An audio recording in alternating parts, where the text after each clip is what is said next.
अमरावती शहर गुन्हे शाखेने मोलमजुरी करणाऱ्या आणि असहाय्य महिलांना लक्ष्य करणाऱ्या एका सराईत गुन्हेगाराला अटक केली आहे। हा आरोपी महिलांना मोटरसायकलवर लिफ्ट देतो आणि नंतर निर्जन स्थळी उतरवून त्यांच्याकडून सोन्याचे दागिने, रोख रक्कम जबरीने चोरणे आणि विनयभंग करीत होता। आरोपी मोलमजुरी करणाऱ्या असहाय्य वयोवृद्ध महिलांना एकटे हेरून मी तुमच्या ओळखीचा आहे, तिकडेच चाललो आहे असे सांगून लिफ्ट देत असे। त्यानंतर तो निर्जन स्थळी बळजबरीने सोन्याचे दागिने, रोख रक्कम हिसकावणे, विनयभंग आणि इतर गंभीर गुन्हे करायचा। फिर्यादी शांता भस्मे, वय 57 वर्ष, राहणार तिवसा, यांनी दिलेल्या तक्रारीनुसार 5 ऑक्टोबर 2025 रोजी टोल नाक्याजवळ आरोपीने त्यांना नांदगाव येथे सोडतो म्हणून लिफ्ट दिली। त्यानंतर स्मशानभूमीजवळ उतरवून त्यांच्या पर्समधील 20,000 रुपये रोख रक्कम पर्ससह जबरदस्तीने घेऊन पडून गेला।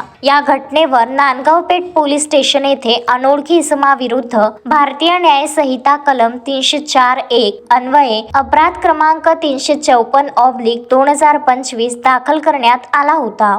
गुन्ह्याची पद्धत पाहता रेकॉर्डवरील आरोपी मनीष जोशी, वय 33 वर्ष, राहणार पार्वतीनगर, अमरावती असण्याची शक्यता होती। सुरुवातीला आरोपी मनीष जोशी हा त्याचे घर बंद करून मागील 4 महिन्यांपासून कठोरानगर भागात आई वडील व भावासह स्वतःची ओळख लपवून राहत असल्याची माहिती मिळाली। गुन्हे शाखेच्या पथकाने गुप्त बातमीदार आणि पाळत ठेवून 10 डिसेंबर 2025 रोजी शेगाव नाक्यावरून होंडा शाईन मोटरसायकलवर येत असताना आरोपीला ताब्यात घेतले। प्राथमिक तपासामध्ये आरोपीने गुन्ह्याची कबुली दिली असून त्याने आणखी काही गुन्हे केल्याचे उघड झाले आहे। ही कारवाई पोलीस आयुक्त अरविंद सावरिया, पोलीस उपायुक्त रमेश धुमाळ, गणेश शिंदे, श्याम घुगे आणि सहाय्यक पोलीस आयुक्त शिवाजी बचाटे यांच्या नेतृत्वाखाली गुन्हे शाखेचे वरिष्ठ पोलीस निरीक्षक संदीप चव्हाण व सहाय्यक पोलीस निरीक्षक मनीष वाकोडे यांच्या पथकाने केली आहे।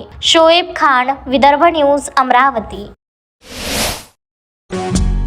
श्रद्धा फैमिली शॉपिंग में जाएंगे हम सभी, साड़ियों की नई डिजाइन देखो यहीं से लाएंगे।